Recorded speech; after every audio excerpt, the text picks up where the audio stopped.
أصدقائي إحنا عندنا بالعراق مشكلة، وهاي المشكلة مشكلة حيل كبيرة، مشكلة اللي يشتغلون بالمكانات اللي مخصصة بس للنساء، مثل الكوافير وغير الكوافير، هذا يبدأ كمذكر ينتهي كمؤنث، وعندي اليوم أنا جايب لكم واحد من النموذج، هو صدق من بدأ هو أول ما بدأ هو شوية مشكوك بأمره، بس شو هذا شوية شوية قام يتطور، خلينا نشوف هذا الفيديو. هلا انوس. هلا نان. هلا يا نانا. العنوان زيونا خدم ملعب الشعب مقابل ليالي اسطنبول. على اي موقع تكتبون صالون لاند اكيد انا اطلع لكم. ايناس شو مسويه فاينه وجاي ترضيني بسمجه. اي والله. عروض على كل الاقسام ونبشايله البوصله اللي تريد تكسرين بالسكينه هيك حتى تفلشين اللي ما يتفلش. نورتينا انوس. انت والسمكه اليوم العروض بعيدا عن المغثى اللي من تنطبقون انتوا الاثنين، اللي انتوا واحدكم وحده يراد لشريط مال فوار حتى تنهضمون، يعني ما تنهضمون الصراحه. انا عندي سؤالين، السؤال الاول انت ليش لابس محبس ذهب؟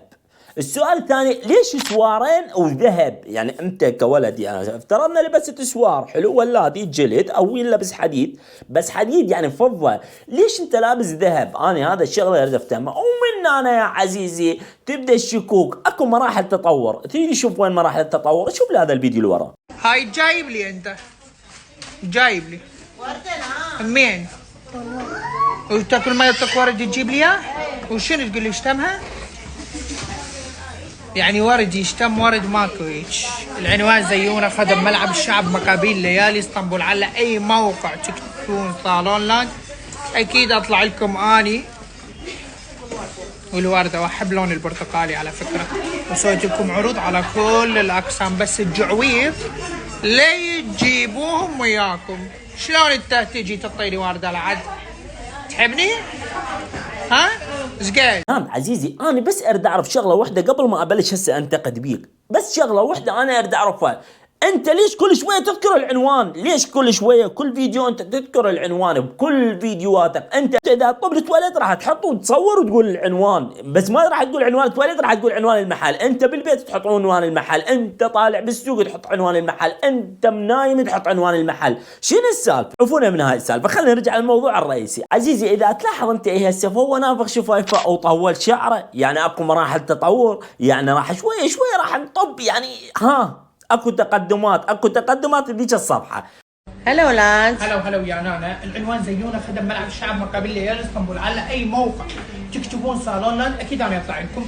عروض على تاتو بانواعه 20,000، بربنج 10، دهن مثبت 10، تحديد وتوري تاتو الدق 20,000، لاينر تاتو 20، سحب لون 10، مسح. عزيزي انا اعتقد بعد هذا اللي شوفت لك اياه، يعني شيء اكيد ما راح تسالني وتقول لي بلال انت ايش راح تحكي ولو ايش راح تشوفنا، يعني انا شوفتك كل شيء، انا شوفتك التغير هسه صار 180 من ترجع بالبدايه، واكو فيديوهات حال قديمه انا ما طلعت لك اياها انه هو كان طبيعي. تشوفوا ايه هسه الحاط القلاده نسائيه، قلاده ذهب، السوارات مالته ذهب، بعيدا عن الفالينه المشبك.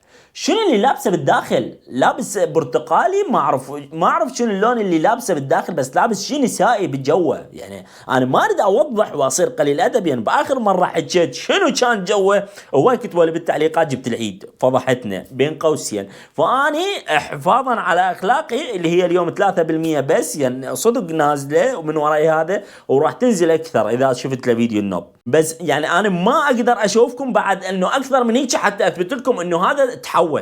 اصدقائي اي احد سمع العنوان مالته لا حد يروح له، ماشي؟ وخلينا نشوف فيديو اخر، اي فيديو غير هذا الشخص، حتى لا حد يظل يقول شلون مسوي عملية ومخليها هالقد مكياج. طبعا عملية مالتها مال ناظور، بس بنج عام، يعني عملية هي مو عملية، بس ناظور مال معدة، لأن معدتها مو زينة، بس بنج عام، يعني هسه هي بالبنج، يعني هذا المكياج من البارحة. اصدقائي تخيلوا انه انسان ماخذ موعد قبل 5 ايام حلو على مود موعد عمليه، يعني انت داخل رعب بهاي ال5 ايام، يعني شنو؟ يعني بنج عام واحتمال تنام ما تقعد صراحه، يعني هذا شيء متوقع اصلا بالبنج، هذا بنج عام، يعني انت ما تعرف راح تنام ما تقعد احتمال. انت بيوم العمليه تقعدين من الصبح حتى تحطين فول ميك اب حتى تروحين تسوين عمليه، شلون هاي؟ على مود من يصورونك وانت مسوي العمليه يطلع شكلش بالميك اب، يعني لا لا والله لا لا غلط يعني انت كان اكو احتمال تروحين ما ترجعين ماشي، يعني هذا الميك اب مالتك كان شالوه بالمغسل. هذول الناس اللي ما عندهم ثقه بنفسهم ولا عنده ثقه اصلا بشكله ولا هو مقتنع بشكله، فما يريد يخلي الناس تشوفه بشكله الطبيعي، يعني هو ما يعجبه شكله. فانا اشوف هذه الشغله حيل مو حلوه، باني شكلي هذا شكلي انا اطلع به بدون لا فلتر لا شيء، اكثر شيء احط اناره واطلع اصور. انت رايحه تسوين عمليه حاطه ميك اب وخابصه نفسك انت شو مسويه بنفسك اصلا؟ هسه انت على هذا الميك اب مالتك اذا عرقت تدرين شنو تطلعين زومبي.